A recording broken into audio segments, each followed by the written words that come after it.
As a child abuse trauma survivor, did you ever ask yourself, will you be a better version of your parents?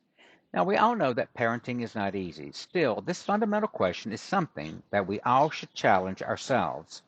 Hi, this is Kurt B. Ellis, an author who self-publishes with Amazon's Kindle Direct Publishing.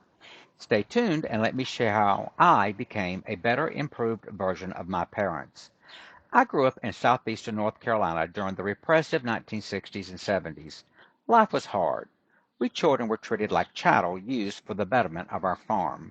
We were no more to our father than mere field hands or day laborers. He never showed us an ounce of fatherly love. Our mother was not as extreme. We knew she loved us, but with strict conditions.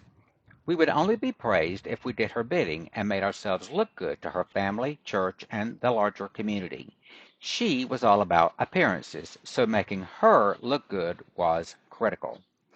Religion was used to justify their overbearing parenting style, and harsh corporal punishments, of course, justified by God, were swift and often. We got no warning and had no understanding of why we were punished. Our childhoods were stolen. In our parents' eyes, we were to be seen but not heard. We were never to complain, speak up, or speak out. Simply comply and blindly obey. This oppressive environment lent itself to something more sinister. My parents did not sexually abuse me. However, the environment I was raised in was a perfect setup for sexual abuse. I was sexually abused by my sadistic brother for 11 years, beginning when I was 6 and ending at 17.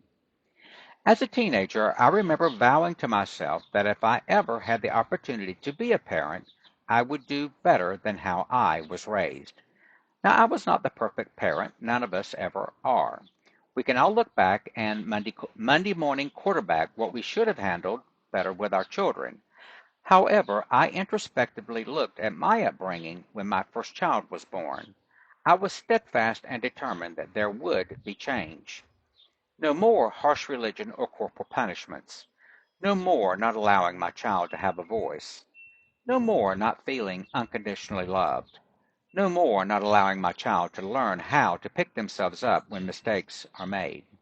No more not giving my child a happy childhood and a sense of well-being. My children were raised with healthy and supportive boundaries that help mold them into the well-developed and responsible adults they've become. I'm in my 60s and very proud of my children and my loving fatherly relationship with them. And if I can take the horrible childhood that I grew up with and turn it around to stop the cycle of abuse, then you can too. You just have to be determined to do it and not copy your parents' negative behaviors. And this is precisely one of the things I have written about in my novel. My novel's title is Boy in the Barn, Journey of Triumph of Horrific Child Abuse, Sexual Abuse, and PTSD. It's an inspiring LGBTQIA coming-of-age story about hope, courage, and the resilience of the human spirit.